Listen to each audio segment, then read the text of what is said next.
Alright folks, so I'm going to show you how to make your complex shape. What I've just done so far is I've copied over what I already created. We are going to go through and create this and also create this. So all of these other shapes are going to use the same principles that we're going to use in step 3 right here. So I'm going to go ahead and delete these two arrows. We're still going to use those center lines.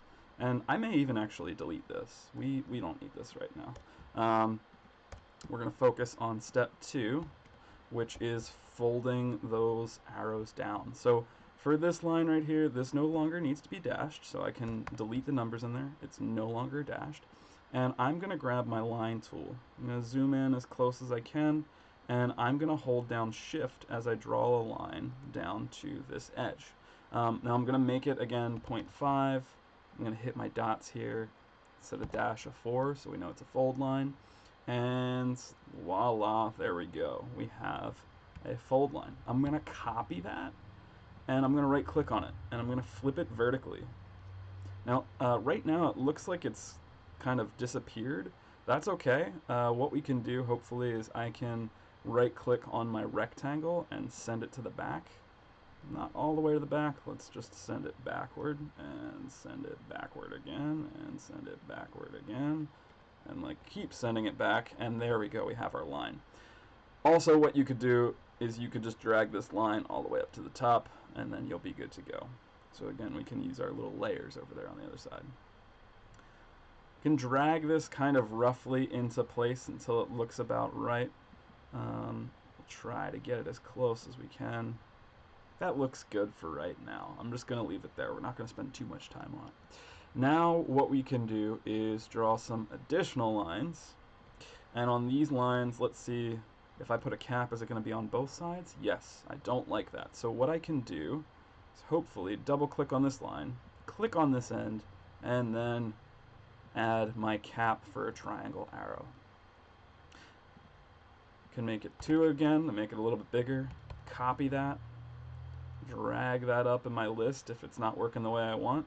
And then I can flip vertical. Ooh, we don't like that either.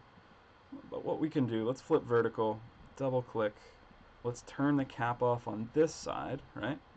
And then if we click on that point down there, which my head was probably blocking, I'm just clicking on that point right there, we turned on the cap again. So once we get it where we like it, we have shown what our next step is. So I can now copy this, if I escape out of that line, and paste it and move this on down so we can make step 3. So let's edit our text. And what I want to show you, hopefully it's going to work on our first try here, is how to make this rectangle so that it has a pointed edge. So it follows our folding lines right here. Now what I'm going to do, I'm going to delete our folding lines. We do not need them right now. And I am going to double click on our rectangle. So we're seeing just the vector itself. Now hopefully what I can do, we'll see if it lets me, is I can add a point to the top. What I can also hopefully do is bring a point all the way down to the side. If it's not letting me add a point, let's just go ahead and bring this on down. Double click it again. Can I add a point? Yes, I can add a point to it this time. Once we have that point on there, what we should be able to do is start to edit these edges right here. And I can hold shift, I can bring it down there. I can do the same thing on this side until it aligns with that red line. And now our rectangle is no longer a rectangle anymore. It's a complex polygon. So I can bring this up. And what I can also do, just for consistency's sake, is I can draw in a little line across, just so that we can pretend like that is our fold in. Now, what did we have in my example from earlier?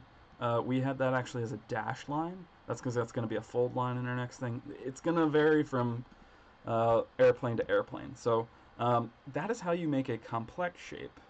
I want to bring this down a little bit more. get it as close as you can, and this same principle of double clicking is going to relate to even further complex shapes, like when you get down to number 6 here, or you get to number 7. I believe for number 6 I just copied it and then made these lines go on center and then rotated it so I could get that shape. So it's going to vary from plane to plane. I'm not going to explain it in depth here, but definitely what you need to understand is you can double click, you can use the pen tool in a double clicked vector, and you can start to add points to it that then you can edit. So that's all you need to know for right now. That is how you can get started with complex shapes in Figma. Take care.